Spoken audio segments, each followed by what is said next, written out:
Hello and welcome to this week's video. I will be talking about persuasion steps in persuasion and solutions. I'm using the stopwatch function on my phone because I'm going to give you an idea on how to practice.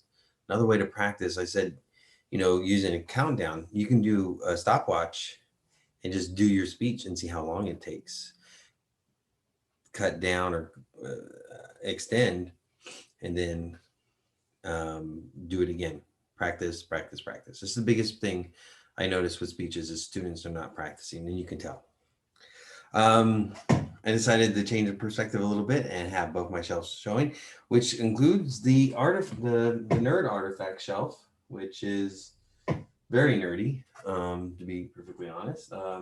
Those mangas, those Naruto mangas right there, they're all in German. There's a German Harry Potter there too. Because when I travel overseas, I love trains. I love traveling on trains, and I would pick up those at the train station and read them. So, nerd, I know. Okay, so let's get started. A quick overview of the persuasion speech. You've already done the speech in so many different ways already because you used the outline, same outline. So nothing new there. You've already done references. So you're just adding one more to the minimum. And 3 is the minimum, but recommend try for 5. There's also, you were on camera last time. The only difference with that is that the audience will be on camera now. Everyone knows each other because of this class this entire semester and all the participation. So there's no worry there. Okay, so there's nothing. The only difference now is before the informative that you were doing is you're just telling people about interesting information. Now you're telling somebody to do something with problem solution. That's it. That's the only thing. And you're using the problem solution speech pattern. It's the only big difference. And just like the cause and effect one that I've covered already in class and in video, main point 1, problem, main point 2, problem, main point 3, solution. That's the setup. Really easy setup. So let's go on to some of the early steps. And the first step, and get out of this full screen, go into share screen. Less of me. Quarantine. I miss my gym. Okay, is reasoning. Before I told you to remember your main points and your subpoints is where you put in your facts, where you put in your definitions and your concepts, your information. But it's also where you reason with your audience and you use reasoning for that. In chapter 24, there's 2 terms, inductive and deductive reasoning.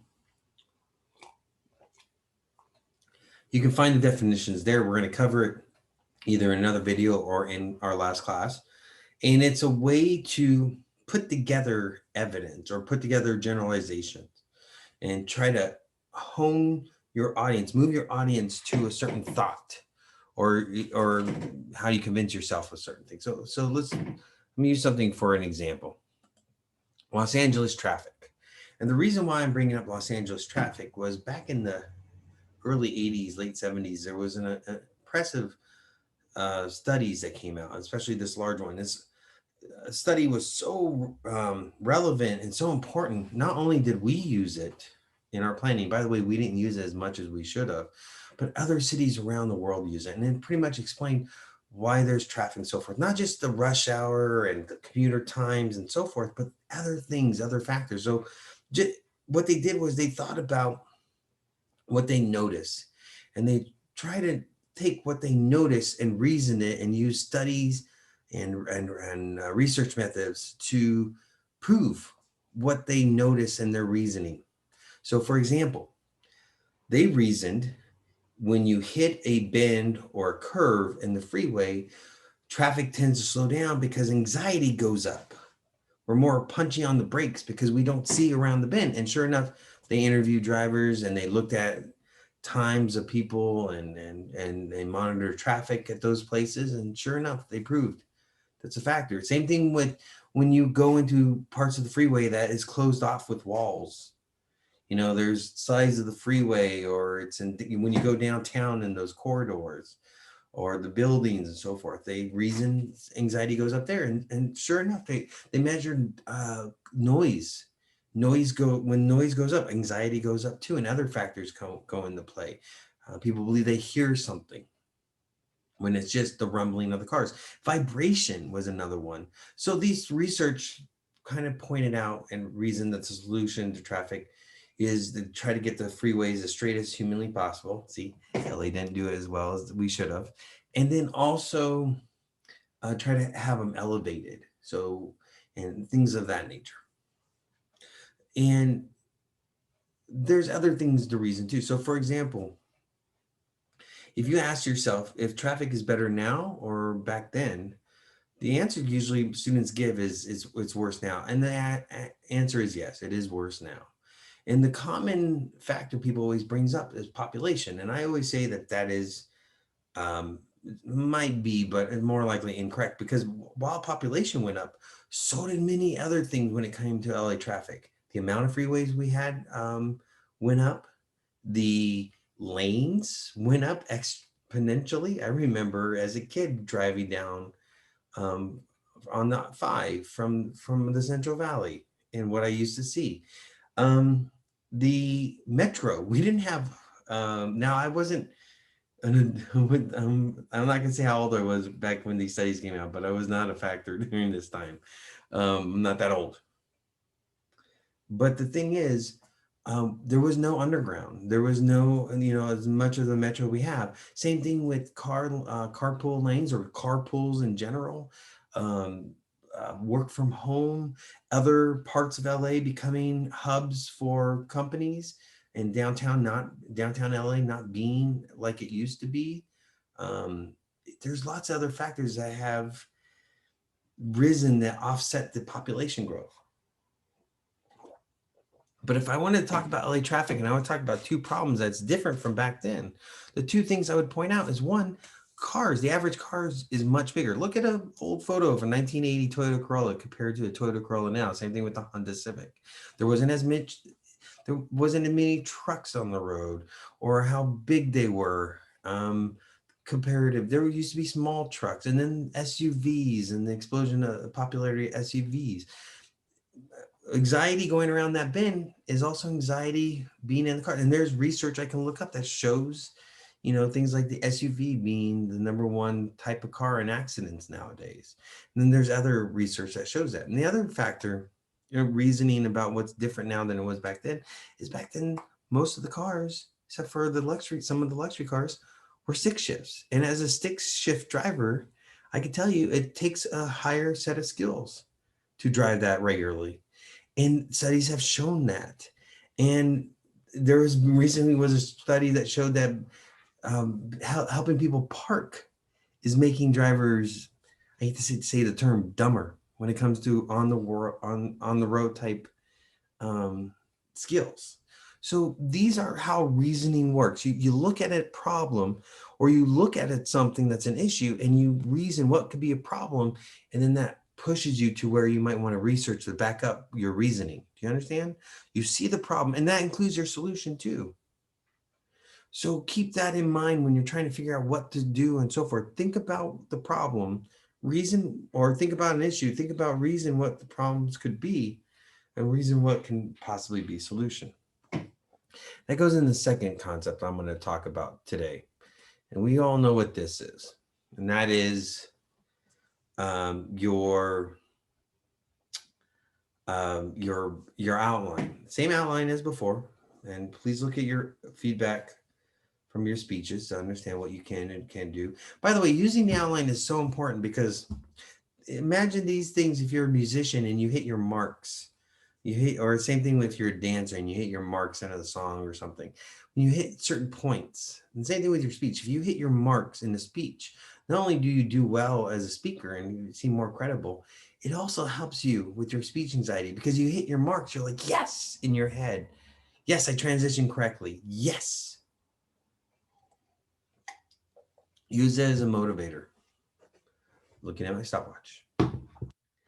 But reasoning and the ask is this: when you're trying to ask for something big, when you're asking for something huge, when it comes to like asking for money or something of that nature, if you're going to a bank for a loan, you come in with a plan, you come in with a narrative to ask for something. You think about when you were a kid and you're asking for something big from your parents.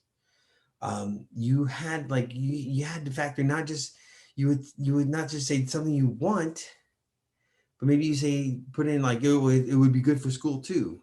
You had a plan, you had a narrative of how to sell. That's what persuasion is. You're trying to sell something. And you don't you when you go to the car lot, they don't just come out and they say, "Oh, here's a bunch of facts." They have a narrative that they want to give to you to convince you to buy that car. Same thing when you are asking for something. That is what this setup does for you. So what I'm about to show you and tell you about with this setup is something a little bit more advanced in the sense of something that is not focused on in the book. Maybe the book should do it, but it kind of explains the setup, and not just for your speech, but actually for your papers in the future when it comes to the sections. At the beginning of your support, in this case, main point one, main point two, main point three, the beginning, which would be main point one, is what we would call the setup for what you're wanting your audience or your reader, in case if it's a paper, what you want them to know the most, to setting them up for something. The middle of your support, in this case main point two, is the connection. It's connecting the setup that you did, set it up for what you want, and connecting them to the final, which is the bottom part of your support in your paper, or in this case main point three, which is the ask, or the if it was informative, the come home. You're coming home to a thought. But in persuasion, they ask. You're asking them to think something. You're asking them to believe something or to do something. It's the ask. So you're asking for something major. Think about it. When you are, if I was doing a speech on the coronavirus and I wanted to talk about my solution, so it's kind of like you're doing it a little bit backwards. You're thinking about main point three first, and then with problem solution, that is usually the case. You have an overall issue you want to address. You have a solution idea, and that's your main point three. And then the other two main points, you have to lead your audience to your solution. And usually main point one is that setup to that path. And so if I was doing the coronavirus and new lockdowns or regulations, I would, main point one, talk about the setup would be all the different ways people are putting others at risk. The people who are not wearing masks, the people who don't realize community spread and misinformation and all that stuff out there. That would be the setup. We have a major problem. Problem one, major problem, the setup, coronavirus. People are not doing what other countries are doing successfully, wearing masks, restricting community spread, and taking charge of the situation. Main point two is a connection, connecting it to what you have. If you're asking for more regulations, and you would say, um, we missed out on so many different ways to possibly do this. We didn't do what other countries did. Um, we didn't enforce, or we didn't self-regulate. You're setting up your audience. You talked about the main problem. The second problem is a different problem than the first, but it's connecting a little bit. Like, we didn't do this, we didn't do that, and then finally the solution. We need another lockdown, or we need more restrictions, or we need more punishments for not doing it. Think about asking somebody out on a date. That's what persuasion is. This is a quintessential persuasion, asking someone out. You set them up. If you go and you're over the board, like, we're two people, and people like to go out, and it's a quarantine, but we can be safe. And that's not persuasive. If you're all over the place, you're not going to get somebody to go out with you. But if you start off by saying, hey, I notice that we have similar tastes, and there's things that would be great to do in this day. But I understand it's coronavirus. Main point one, the setup. Main point two, It's coronavirus. We got to take precautions. There's lots of different things. 8.3. How about we just spend some time in the park? We bring our own drinks and our own little snacks and we sit apart, but we enjoy each other's company in this chaotic time. You see how that works? You set them up, you connect it to the third final part, which is what you're asking them to do. Same thing with your speech: problem, problem, solution. So, what are some solutions you might want to use? Well, let's talk about my hometown, Fresno, California. Back in the day, when I was a teenager, I think it was, California passed restrictions on landfills, and we're going to punish cities for landfills. He wanted to reduce landfills and so forth. It was a big thing. And Los Angeles, San Francisco, and the big cities did it. And Fresno did it. And the first one, Fresno, I remember this because they came out when I was a kid. Fresno's first attempt at reducing landfill with the recycling program was horrible. It was nice because they had these bins, but there was these 3 bins. I remember it vividly because we would always have to bring them out and so forth, and they were clunky and whatever. But your individuals was responsible for dividing up their trash, and it didn't work. It didn't work well. People kicked over bins. And then there was the regular trash, and then there's these 3 little bins, and people were having to sort it themselves and so forth. It just didn't work like they wanted it to.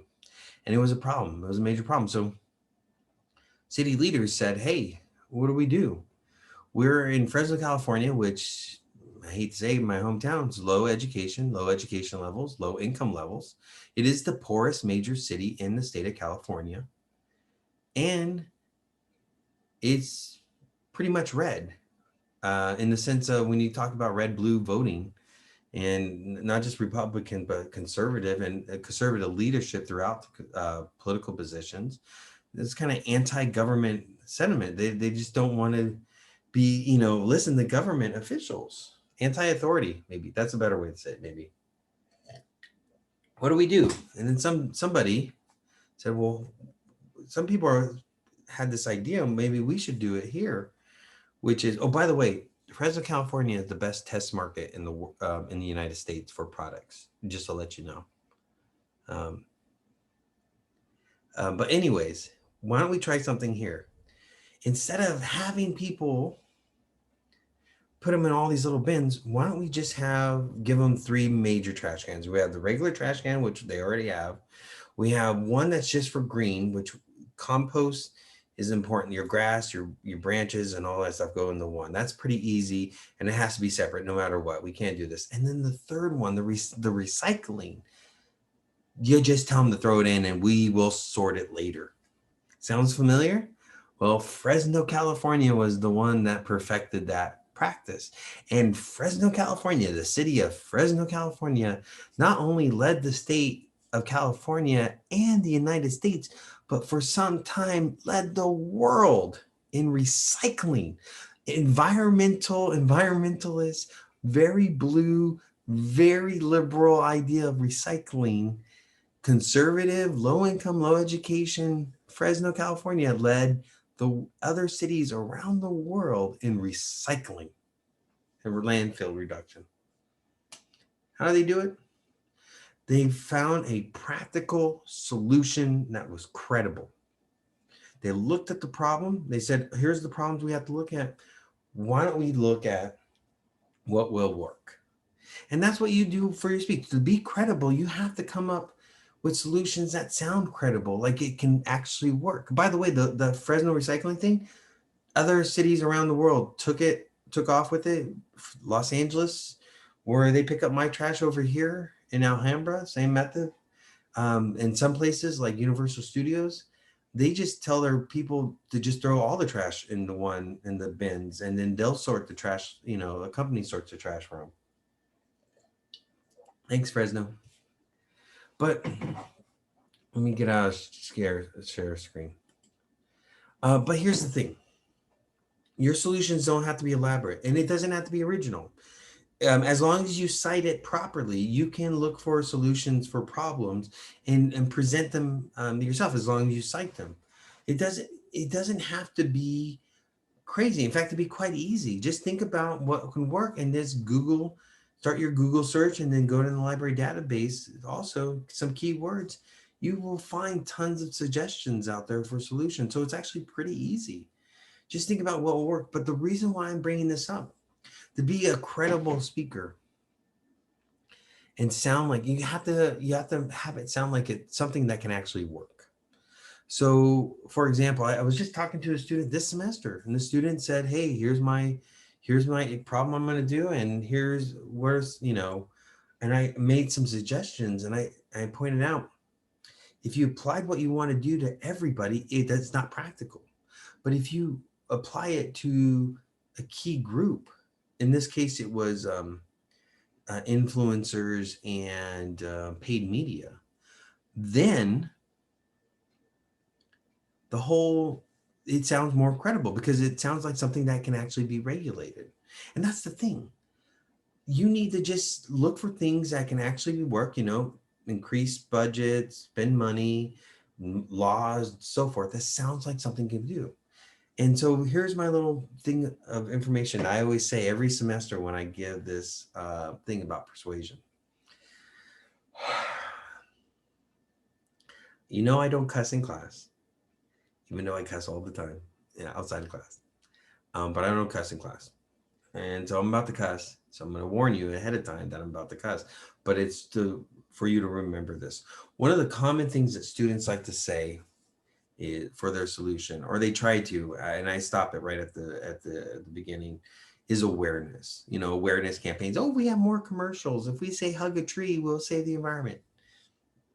By the way, I'm an environmentalist, so I'm making fun of my own people. Anyways, here's what I have to say about awareness. Awareness does jack shit. It does. Unless it's a taboo subject or something that's hard to talk about, awareness does nothing because it really does take an effort, what we call an agency. So like passing a law or raising a tax or to get people to stop doing something or increasing fines or um, stuff like that. That is something. And you sound more credible if you say, hey, according to the New York Times, Northeast states are looking at increasing the fines for cutting down trees without permits or something like that. See how that works? You sound more credible than just saying, oh, we need to just tell people to be more happy about trees. No, it doesn't work like that. It never works like that. So to be more credible, you don't have to go think of your own things or your own solutions. You can go and find other solutions and find people with solutions as long as you cite it. But try to find ones that sound like it does actually does something. Sound something like um, pass a law that makes it illegal to do this, or like the coronavirus. Um, fine businesses, increase fines on businesses if they allow people without masks to come in as a health violation, and increase the budget to health inspectors. That would do something. That's the reason why gyms got shut down, by the way. So, excuse me, sorry. So remember, reasoning is an important part of your persuasion. The setup, main point one, main point two, main point three, the setup, the connection, and the ask, and ask. And finally, the solutions. Something simple, nothing elaborate, but something that sounds like it does something. And so what you're going to do for your discussion participation in the thread. Yes, that is a minion firefighter because I was a firefighter, not a minion. Anyways, what you're going to do in the discussion participation is you're going to put your topic that you were supposed to put in the last discussion thread, And then you're gonna a descriptive sentence, explain saying what your possible solution is. Okay. So put that out there. And by the way, students, as long as you're appropriate and you're helpful, you can comment on other students' stuff and say, nice things, or say, hey, did you think about this? You can work together. That's a way to work together. So you can even actually put underneath your thing, always looking for suggestions. So keep that in mind. All right. 25 minutes. See, I'm trying to make sure not to go too long with these videos. So work on that stuff. If you have questions, you know how to reach me. Set up Google Voice calls, open office hours, so forth. Have a good day. And you'll see this shirt a lot because the other videos I'm doing tonight. I'm wearing. Okay.